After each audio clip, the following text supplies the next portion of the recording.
দক্ষিণ দিনাজপুরের বালুরঘাটে আত্রই নদীতে বিসর্জন চলছে জেলা পুলিশ ও বালুরঘাট পৌরসভার তত্ত্বাবধানে। একই মুহূর্তে একে একে প্রতিমা আসতে শুরু করেছে নদীর ঘাটে। পৌরসভার হাইড্রোলিক ট্রলি এবং ম্যানুয়ালি প্রতিমা বিসর্জন চলছে।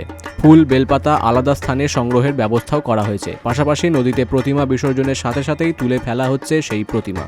আপনারা জানেন যে আমাদের বালুরঘাট শহরে যে সমস্ত ক্লাব সংগঠন অর্গানাইজেশন শারদোৎসবে সামিল হন তার বেশিরভাগ প্রতিমাই কল্যাণী সদরঘাটে বিসর্জন দেওয়া হয়।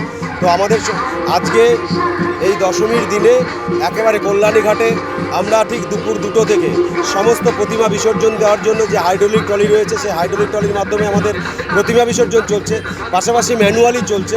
তো আমাদের এখানে যে এই দশমীকে কেন্দ্র করে যে মেলা বসে সেখানে আমাদের সেফটি সিকিউরিটি থেকে শুরু করে ডিজাস্টার টিম থেকে শুরু করে নৌকা স্পিডবোট থেকে শুরু করে আমাদের medical assistant booth, police assistant booth থেকে শুরু করে সমস্ত বিষয়গুলোকে আমরা সমস্ত খতিয়ে দেখে সমস্ত অ্যারেঞ্জমেন্ট রেখেছি। Bureau report, big news Bangla.